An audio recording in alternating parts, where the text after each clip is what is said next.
Hello friends, welcome back to my channel.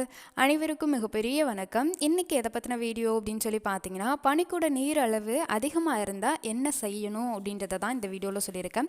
நிறைய பேர் இது ரிலேட்டடாக கமெண்ட் பண்ணுறீங்க, என்ன செய்கிறதுன்னு தெரியல, இதை குறைக்க முடியுமா, இந்த மாதிரி கொஸ்டின்ஸ் ரீசன்ட் டேஸாக நிறைய பேருக்கு என்கொயரி கேட்டுகிட்டே இருக்கீங்க. அதுக்கான விளக்கமாக தான் இந்த வீடியோ அப்படிங்கிறது இருக்கும்.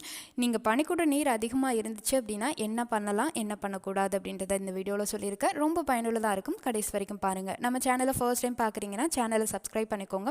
நம்ம சேனலில் உங்கள் ப்ரெக்னன்சி நேச்சுரல் டெலிவரி ஆகிறதுக்கான டிப்ஸ் வீடியோஸ் டெய்லி அப்டேட்டடாக வருது. மறக்காமல் சேனலை ஃபாலோ பண்ணிக்கோங்க. பொதுவாக பனிக்கூட நீர் அதிகரிக்கிறது அப்படிங்கிறது எல்லாருக்குமே நடக்குமான்னு கேட்டிங்கன்னா கண்டிப்பாக நடக்காது. இது குறிப்பாக உங்களுடைய 3rd ட்ரைமஸ்டருக்கு மேலே தான் இந்த மாதிரி டிஃபிகல்ட்டிஸ் அப்படிங்கிறது வர்றதுக்கான வாய்ப்புகள் அதிகமாக இருக்குது. பொதுவாக இந்த பனிக்கூட நீர் அப்படிங்கிறது அதிகமாக இருந்தது அப்படின்னா நீங்கள் என்ன விஷயங்களை கவனிக்கணும் அப்படின்னு பார்த்தீங்கன்னா, ஃபர்ஸ்ட்டு ஒரு 3 விஷயங்களை கவனிக்க வேண்டியது அவசியம். ஃபர்ஸ்ட் விஷயம் அப்படின்னு பார்த்தீங்கன்னா சுகர் டெஸ்ட் அப்படிங்கிறது. உங்களுடைய சுகருடைய அளவு அதிகமாக இருக்கா அப்படின்றத கொஞ்சம் செக் பண்ணி பார்த்துக்கிறது நல்லது. ஏன்னா நிறைய பேருக்கு கெஸ்டினேஷனல் டயாபெட்டிக்ஸ்ன்னு சொல்லக்கூடிய, அதாவது கர்ப்பகால டயாபெட்டிக்ஸ் வர்றதுக்கு வாய்ப்பு இருக்குது. இது நீங்கள் கண்ட்ரோலாக வச்சுக்கிறதுக்கு மெடிசன்ஸோ இல்லை இன்சுலின் ஊசியோ உங்களுக்கு டாக்டர் கொடுத்தாங்கன்னா அதை கரெக்ட் டைமுக்கு கீப்பப் பண்ணுறதுக்கு பாருங்கள்.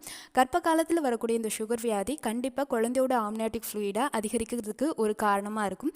அது மட்டும் இல்லாமல் இந்த சுகர் அப்படிங்கிறது கர்ப்ப காலத்தில் தான் இருக்கும். அதுக்கப்புறம் ஆஃப்டர் டெலிவரிக்கு அப்புறம் இது தானாக போயிடும். ஆனால் இதை கண்ட்ரோலில் வச்சுக்கிறது நல்லது. ஏன்னா இது உங்களுடைய நார்மல் டெலிவரியை பாதிக்கிறதுக்கு வாய்ப்பு இருக்குது. குறிப்பாக குழந்தையோட ஆம்னியாட்டிக் ஃப்ளூயிட் அதிகரிக்கிறதுக்கு ஒரு வாய்ப்பாக இருக்கும். ரெண்டாவது அப்படின்னு சொல்லி பார்த்தீங்கன்னா, பேபியோட பனிக்கூட நீர் அப்படின்றத குழந்தை நல்லா விழுங்கி வெளியிடுதா அப்படின்றத நீங்கள் பார்க்கணும். அதாவது ஒவ்வொரு டைம் ஸ்கேன் பண்ணுறப்ப டாக்டரே சில விஷயங்களும் ரொம்ப நேரம் நோட் பண்ணிகிட்டு இருப்பாங்க. அதில் குறிப்பாக இருக்கக்கூடியது இதுதான். குழந்தை உங்களுடைய ஆம்னியாட்டிக் ஃப்ளூயிடால் தான் உயிர் வாழ்வாங்க உங்கள் வயிற்றில். அந்த ஆம்னியாட்டிக் ஃப்ளூயிடை நம்ம எப்படி காற்று சுவாசித்து வாழ்கிறோமோ ஆம்னியாட்டிக் ஃப்ளூயிடை சுவாசித்து உங்கள் குழந்தை வளருவாங்க. ஆம்னியாட்டிக் ஃப்ளூயிடை வாய் வழியாக உள்ளெடுத்து திருப்பி வாய் வழியாகவே வெளியே விடுவாங்க உங்கள் குழந்தை. அதை தான் சில நேரங்களில் யூரினாவும் பாஸ் பண்ணுவாங்க. அந்த யூரின் தான் ஆம்னியாட்டிக் ஃப்ளூயிடாக உங்கள் குழந்தைக்கு உருவாகுது. அந்த திரவம் தான் குழந்தை உங்கள் வயிற்றில் இருக்கிறப்ப பாதுகாக்கக்கூடியதாக இருக்கும். அதில் ஏதாவது பிரச்சனை இருந்தால், அதாவது குழந்தை பனிக்கூட நீரை விழுங்கி வெளியிடுறதுல ஏதாவது பிரச்சனை இருந்தால் உங்களுக்கு அந்த சமயங்களையும் ஆம்னியாட்டிக் ஃப்ளூயிடோட அளவு அதிகமாக இருக்கிறதுக்கு ஒரு காரணமாக இருக்கும். மூணாவது அப்படின்னு சொல்லி பார்த்தீங்கன்னா, ஒரு 40லேருந்து 30% பெண்களுக்கு வரைக்கும் எதனால் அவங்களுக்கு ஆம்னியாட்டிக் ஃப்ளூயிடோட அளவு இன்க்ரீஸ் ஆகுதுன்னே நம்மளால் சொல்ல முடியாது. அன்ஐடென்டிஃபிக்காக இருக்கக்கூடியதாக இருக்கும். ஏன்னா நார்மலாக ரீசன் அப்படிங்கிறது சுகர் இல்லைன்னா பிபி, அதே மாதிரி இந்த மாதிரி குழந்தையோடைய செயல்பாடுகளில் ஏதாவது அப்நார்மலிட்டி இருந்தால் தான் நம்மளுக்கு பனிக்கூட நீரோடைய அளவு அதிகரிக்கிறதுக்கான ஒரு காரணமாக இருக்கும். இதை நீங்கள் கண்டிப்பாக கண்ட்ரோல் பண்ணி ஆகணும். ஏன் இந்த விஷயத்த சொல்கிறேன்னா, இதனால் ப்ரீபர்த்னு சொல்லக்கூடிய குழந்தை வேகமாக பிறக்கக்கூடிய வாய்ப்புகள் இருக்குது. அதே மாதிரி உங்களுக்கு வேகமாகவே பனிக்கூட நீர் அப்படிங்கிறது உடையிறதுக்கும் வாய்ப்பு இருக்குது. அதாவது லீக்கேஜ் ஆகிறதுக்கும் வாய்ப்பு இருக்குது. இதனால் குழந்தைக்கு சில நேரங்களில் மூச்சு திணறல் ஏற்படுறதுக்கு வாய்ப்பு இருக்குது.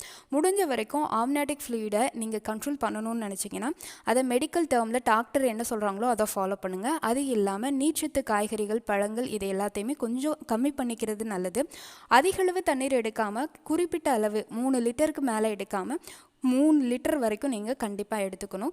இதை மட்டும் ஃபாலோ பண்ணுங்கள். அதே மாதிரி நிறைய பேருக்கு இந்த ஆம்னியாட்டிக் ஃப்ளூயிடோட அளவு அதிகமாச்சு அப்படின்னா உங்களுக்கு மோஷன் ப்ராப்ளம்னா வர்றதுக்கு வாய்ப்பு இருக்குது.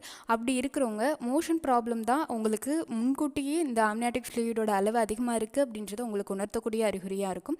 அப்படி இருக்கிறவங்க டாக்டரை கன்சல்ட் பண்ணி அதுக்கான சிரப்ஸ் அப்படிங்கிறத எடுத்துக்கோங்க. இல்லைன்னா கர்ப்பகால பைல்ஸ் வியாதி வர்றதுக்கு காரணமாக இருக்கும். முடிஞ்ச வரைக்கும் ஆம்னியாட்டிக் ஃப்ளூயிடோட அளவை கண்ட்ரோலாக வச்சுக்கோங்க. சில நேரங்கள் எல்லாத்தையுமே நீங்கள் கண்ட்ரோலாக வச்சாலும் உங்களையும் மீறி சில நேரங்களில் நடக்குது அப்படின்னா டாக்டர் என்ன சொல்கிறாங்களோ அதை ஃபர்தராக நீங்கள் ஃபாலோ பண்ணுங்கள். இதுதான் ஆம்னியாட்டிக் ஃப்ளூயிட் உங்களுக்கு அதிகமாக இருந்தால் என்ன செய்யலாம் அப்படின்றதுக்கான விளக்கம் அப்படிங்கிறது. இந்த வீடியோ உங்களுக்கு பயனுள்ளதாக இருக்கும்னு நம்புகிறேன். வீடியோ பிடிச்சிருந்தா ஒரு லைக் கொடுத்துருங்க. அண்ட் இந்த வீடியோக்கு கீழே ஹைப் பண்ணி எல்லோ கலர் ஸ்டார் காமிச்சா வீடியோவை ஹைப் பண்ணி விடுங்க. தொடர்ச்சியாக நம்ம சேனலை ஃபாலோ பண்ணிகிட்டே இருங்க. நேச்சுரல் டெலிவரிக்கான டிப்ஸ் வீடியோஸ் டெய்லி அப்டேட்டாக வருது. Pregnancy week series, pregnancy month series, pregnancy scan என்ற டைட்டிலில் முதல் வாரத்திலிருந்து கடைசி வாரம் வரைக்கும் எந்த வாரத்தில் ஸ்கேன் இருக்கும், எந்த வாரத்தில் பிளட் டெஸ்ட், எந்த வாரத்தில் தடுப்பூசி இருக்கணும், டீட்டெயிலாக வீடியோஸ் அப்லோட் பண்ணியிருக்கேன். கீழே ப்ரெக்னன்சி வீக் சீரிஸ்ன்றதில் நீங்கள் எந்த வாரத்தில் இருக்கீங்களோ அந்த வாரத்தை கிளிக் பண்ணி பாருங்கள். அதே மாதிரி தான் மந்த்லேயும் அண்ட் ஸ்கேன் அப்படின்றதுலையும் கீழே டிஸ்கிரிப்ஷனில் நிறைய வீடியோஸ் கொடுத்துருக்கேன். மறக்காமல் பாருங்கள். நிறைய தகவல்கள் உங்களுக்கு கிடைக்கும்.